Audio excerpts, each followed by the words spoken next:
Arnaud Dumouche, pour étayer et soutenir sa théorie, utilise parmi les nombreux arguments qu'il a à son usage, c'est-à-dire moins de 10, quelques-uns qu'il sans cesse ramène. Il y en a un qui est particulièrement sérieux selon lui. Il s'agit de Spes Salvi 47.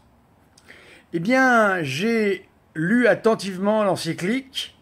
J'ai également regardé attentivement les commentaires qui y sont faits, de tous bords que ce soit, allant de la Croix à Benoît et moi ou d'autres.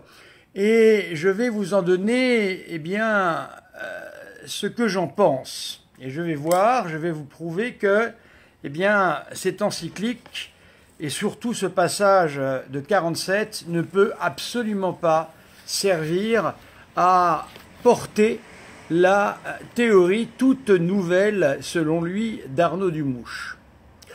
Tout d'abord, le pape Benoît XVI, nous parle des commandements, d'un commandement en particulier, le premier commandement.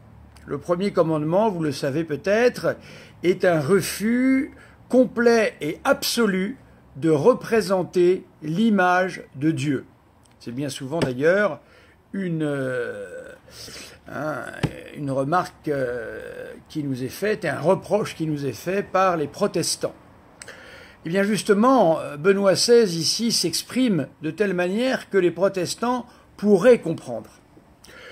Il dit que Dieu lui-même s'est donné une image dans le Christ qui s'est fait homme. C'est effectivement une nouveauté.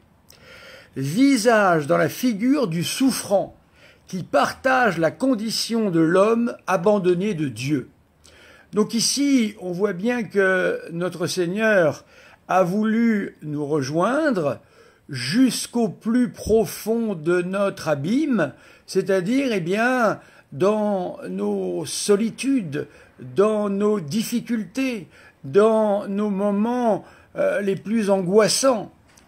C'est pour cette raison qu'il a connu la condition d'homme et souffert sa passion. Ici, Benoît XVI nous explique justement déjà, il dit « C'est pourquoi la foi dans le jugement final est avant tout et surtout une espérance. » Et oui, c'est l'espérance des pauvres. Cela veut dire que les pauvres, ceux qui n'ont rien, ceux pour qui ici les tribunaux ne savent pas procurer la justice, un jour cette justice sera donnée. Et cette justice ne peut être que la justice divine. Donc vous voyez déjà qu'ici on s'éloigne très nettement des conséquences de la théorie d'Arnaud Dumouche. Car selon sa conséquence, même les méchants, ceux qui ici-bas auront eu une vie lamentable, pourront s'en sortir grâce à cette astuce trouvée dans la mort qui deviendrait, selon lui, un passage. L'argument essentiel en faveur de la foi éternelle, c'est celui du jugement, bien sûr. Seuls ceux qui seront jugés dignes d'entrer dans la vie éternelle, c'est ceux-là qui sont concernés par cette justice. Il est impossible que l'injustice de l'histoire soit la parole ultime. Alors que dire avec la théorie d'Arnaud Dumouche? Car lorsque les bourreaux pourront être sauvés par la voie de cette élucubration qu'il nous donne régulièrement, ces bourreaux se retrouveront normalement avec leurs victimes à la même table. Est-ce normal? Voilà le problème. Non, selon Benoît XVI lui-même. On voit déjà ici que Arnaud Dumouche a choisi un bien mauvais argument. Le 44, le numéro 44, un monde sans Dieu est un monde sans espérance. C'est ce que nous voyons tous les jours. Si ce monde est aussi désespéré, c'est parce que Dieu n'y est pas.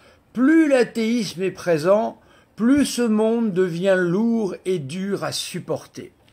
L'image du jugement final est en premier lieu non pas une image terrifiante, mais une image d'espérance. Combien de catholiques est-ce que j'entends chaque jour dire « Ah, quand est-ce que le Seigneur va revenir ?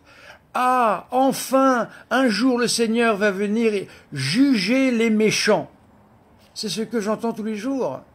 Or, la théorie d'Arnaud Dumouche, chers amis, n'amène pas ça. Elle amène au contraire une incertitude totale. Car ce n'est pas la justice de Dieu qui va régner à la fin selon Arnaud Dumouche, mais au jugement particulier, c'est chacun qui pourra encore faire son choix, les bourreaux y compris. Mais n'est-ce pas une image de crainte? Je dirais c'est une image qui appelle à la responsabilité. Bien sûr, la responsabilité de cette vie, la responsabilité de nos actions, la responsabilité de tout ce que nous faisons ici-bas pour les autres ou contre les autres. Cette responsabilité, par la théorie d'Arnaud Dumouche, elle est complètement effacée. Elle n'existe plus. Nous sommes dans l'incertitude totale. Qui pourra passer de l'autre côté de cette vie? Qui pourra entrer dans le royaume de Dieu? Eh bien, les pauvres attendent le jugement de Dieu. Arnaud Dumouche nous donne le jugement des hommes. Et nous voyons ce que le jugement des hommes apporte. Nous le voyons ici-bas pour notre plus grand malheur. La responsabilité, c'est peut-être le mot qui manque tant à Arnaud Dumouche. Prendre ses responsabilités, assumer sa responsabilité des paroles que nous disons et qui vont faire du bien ou du mal aux autres. Dieu est justice, nous dit Benoît XVI, et il crée la justice. L'homme ne sait pas faire cela. Notre consolation et notre espérance est ici. La grâce, bien sûr, la grâce de Dieu, évidemment. Mais souvenons-nous que la grâce n'exclut pas la justice. Bien souvent, certains parlent de miséricorde en oubliant la justice. C'est une erreur.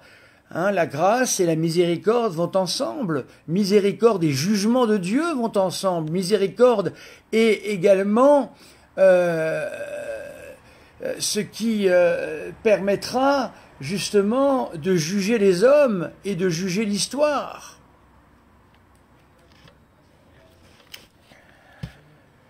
La grâce n'exclut pas la justice, elle ne change pas le tort en droit.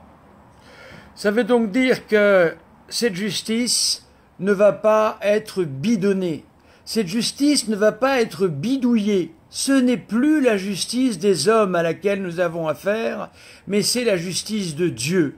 La justice qui voit tout, la justice qui connaît tout, nos faiblesses comme nos forces, le mal comme le bien, les causes et les conséquences. Laissons à la justice de Dieu, le pouvoir de rendre cela possible, c'est-à-dire de rendre possible un monde juste. Ici, Benoît XVI nous dit que tout ce qui est fait sur la terre, ne peut pas avoir toujours la même valeur, bien évidemment. Il reprend les frères Karamazov, c'est un ouvrage de Dostoïevski, et il nous dit qu'à la fin, au banquet éternel, les méchants ne siégeront pas indistinctement à table à côté des victimes comme si rien ne s'était passé. C'est la théorie de M. Dumouche, chers amis. Arnaud Dumouche nous dit cela, puisqu'il nous dit que, oh, ma foi, même celui qui a fait du mal, il ne savait pas, il n'avait pas ce qu'il fallait pour juger, on va lui donner ce qu'il faut, et ainsi les méchants et les justes siégeront à la même table. Eh bien non, nous dit Benoît XVI. Monsieur Arnaud Dumouche, vous avez choisi ici un bien mauvais texte pour porter votre théorie dangereuse. De l'autre côté, Benoît XVI nous parle d'un texte de Platon qui exprime un pressentiment du juste jugement. Nous sommes toujours au numéro 44. Ce jugement paraît vrai et salutaire. À la fin, les âmes seront nues devant les juges. Pas de passe-droit, pas de bricolage encore une fois, pas de laisser-passer, rien d'officiel. La justice de Dieu seule. Tout est déformé par les mensonges et la vanité. et que rien n'y est droit parce qu'elle a vécu hors de la vérité, que la licence enfin, la mollesse, l'orgueil, l'intempérance de sa conduite l'ont remplie de désordre et de laideur. À cette vue, Rhadamande, c'est ici un nom tiré de la mythologie grecque, l'envoie aussitôt déchu de ses droits dans la prison pour y subir les peines appropriées. Qu'est-ce que c'est que cette peine? C'est le purgatoire qui est donné ici. Car les péchés qui nous sont donnés ne sont pas des péchés très graves, donc c'est un purgatoire qui est déjà indiqué par Platon. Elle reconnaît comme l'ayant vécu saintement dans le commerce de la vérité. Il en admire la beauté et l'envoie aussi ensuite aux îles des bienheureux. Voyez-vous? Donc, il y a, après ce passage dans ce que nous appelons le purgatoire, un envoi possible de ce que nous appelons le paradis. Ici, Benoît XVI donne son interprétation de la parabole du riche, bon vivant et du pauvre Lazare. Il y a ici la conception d'une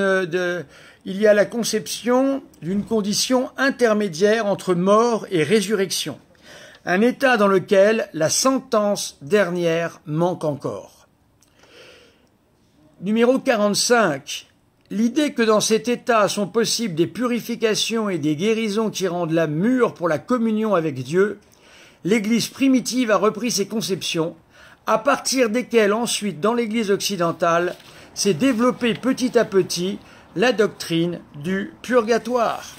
Le numéro 46 nous confirme de nouveau comment, dans la Sainte Écriture, grâce à saint Paul, eh bien, cette idée va devenir de plus en plus prégnante jusqu'à faire partie de la théologie catholique. Et voilà le numéro 47 que M. Arnaud Dumouche pense être un numéro en sa faveur qui va indiquer, grande nouveauté, un lieu dans cette mort qui n'est qu'un passage selon lui, dans lequel, eh bien, chacun va pouvoir, j'ai entendu dernièrement de sa bouche, selon 3 jours, je crois, ou 40 ans plutôt. Pendant 40 ans, c'est long 40 ans, eh bien, on va pouvoir choisir. Est-ce que je choisis Dieu ou est-ce que je choisis Satan? Qu'est-ce que je choisis? Voilà, et il pense que le nouveau 47 est à son service pour cette nouvelle théorie qu'il avait déjà inventée tel un prophète. Eh bien non, le numéro 47, comme vous le voyez dans la logique des autres numéros, ne parle que du purgatoire et de rien d'autre, Arnaud Dumouche. N'allez pas imaginer et rêver quoi que ce soit d'autre. Sinon, vous imaginez bien que si une telle nouveauté était indiquée par un pape, ce sont des journaux entiers catholiques qui en auraient fait les commentaires. Alors le numéro 47 dit la chose suivante. Le feu qui brûle et en même temps sauve est le Christ lui-même, juge et sauveur. L'acte décisif du jugement. Selon Benoît XVI, eh bien, ce feu que l'on appelle le feu du purgatoire, ce feu qui ne s'éteint pas, c'est Jésus lui-même. Jésus qui, par son regard, par son cœur, nous guérisse, dit le numéro 47, grâce à une transformation assurément douloureuse comme par le feu. Ce qui veut dire que lorsque l'on a commis des péchés qui ne sont que véniels, nous passons par le purgatoire et là, nous sommes enfin purifiés et nous pourrons aller un jour rejoindre les autres âmes, eh bien, en paradis. Ici, la compréhension de la justice et de la grâce. La souffrance de l'amour devient notre salut et notre joie. Il parle de la durée, bien sûr. Vous savez que jadis, on mettait des durées au temps de purgatoire. On mettait des jours, des mois, des années, dans les indulgences en particulier. Eh bien, Benoît XVI nous dit, cette durée ne peut pas être calculée avec les modes chronométriques de ce monde. C'est le temps du cœur, le temps du passage. Chers amis, je pense que démonstration est faite. Le numéro 47 de Spes Salvi, répété à l'envi par Arnaud Dumouche, ne nous parle pas de sa théorie fumeuse, mais simplement du purgatoire.